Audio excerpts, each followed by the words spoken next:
Hi, I'm Gina George, one half of the interim artistic directing team here at Magenta Theater and director of 13 Spooky Stories. We have 11 actors that have adapted and recorded and acted in their own spooky stories.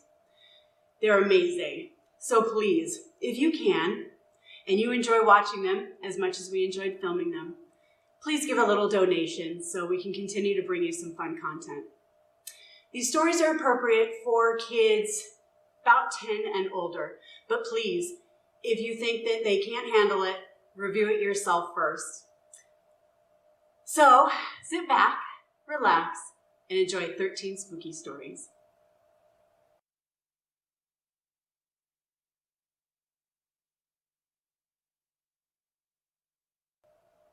I'll tell you a story. A story about a woman that you may recognize her name, you may not. But she was famous in her time. Emily Calypso. She was a prodigist. She was playing the piano at age 3.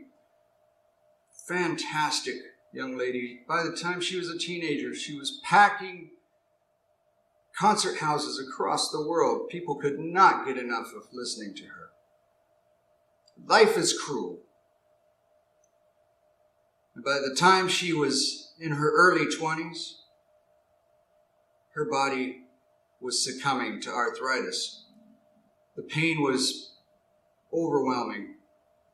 It took her once slender fingers that flowed flawlessly across the keys. They started to curl up and become gnarled until she was left with claws rather than fingers and hands. The pain was enormous. She couldn't escape it. She could no longer play the piano. But she lived on. In fact, lived so long that she outlived all of her friends and family. While she couldn't play, she still loved music. And returning from a concert of a young pianist that she had been following, she was returning home. And the emotions of that music and memories of what she used to do so overwhelmed her that she had to stop. She couldn't make it home. And as luck would have it, there was an amazing hotel she had never seen before. It was huge.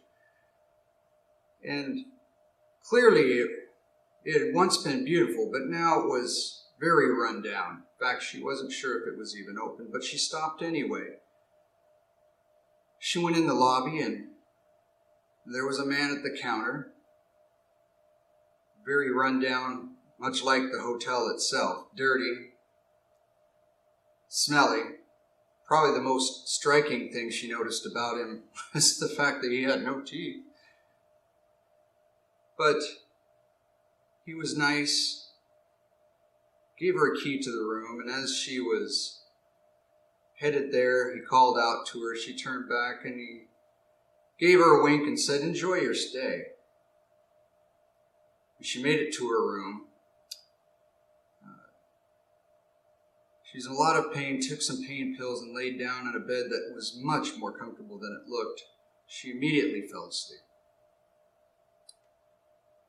And sometime in the night, she was awoken by the sound of a piano playing. She thought that was strange because she surely would have noticed a piano when she walked in to the lobby.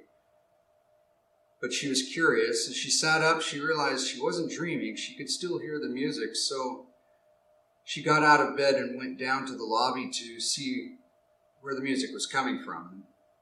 When she got there, she saw a grand piano and a man playing. As he turned and looked at her, she realized it was the man at the counter. But he wasn't dirty and drabby and smelly. In fact, he was wearing a tuxedo with tails, and he was playing beautifully. It was something she had never heard before, but she was amazed and entranced by it. He beckoned her to come over and sit down, and as as he finished, she wished she could have applauded, but her hands. He asked her to play for him, and she said, "I can't play anymore." He said, "I think you can. Play for me." And she looked down at her fingers, and they just unfurled, were no longer those claws, but the long, slender fingers she used to have. She was amazed by this. He said, "Play." She touched the keys and realized there was no pain either. So she started playing one of her favorite pieces by Beethoven. And as she played, she felt energy and emotions flooding into her. She was playing better than she had ever played. Her fingers flew across the keys. There was no hesitation. And as she finished the song, the man stood up and applauded her.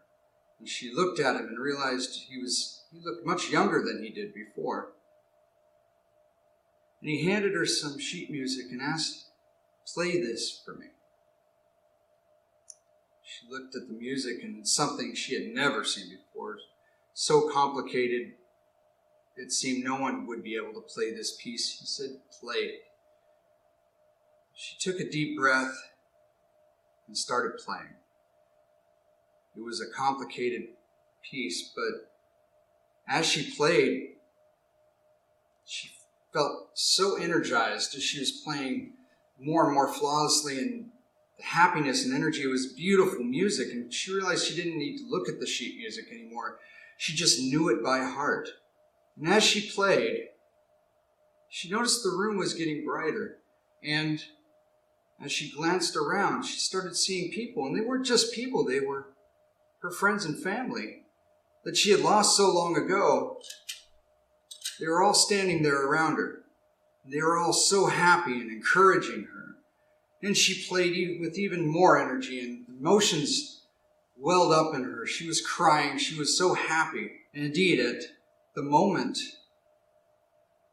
the music climaxed, she realized that man was no longer there. It was just her friends and family pressed in close, smiling, laughing, crying. And when she hit the last note of the song, they all applauded, but it seemed the applause was more than they could do. It seemed as if the applause was coming from all over the world, billions of people applauding her. She had never been happier. As she stood up, she caught a reflection in the window. She was no longer the old woman that had entered the hotel. She was the beautiful young lady she was when she had played the piano flawlessly so many years ago. Her friends and family started escorting her away, and she noticed the light in the room was coming from the center, and it was so bright it was almost blinding. And they pulled her towards it. She glanced back at the piano she had just been playing and saw an old woman slumped over the keys. At that moment, she realized she had played her last performance.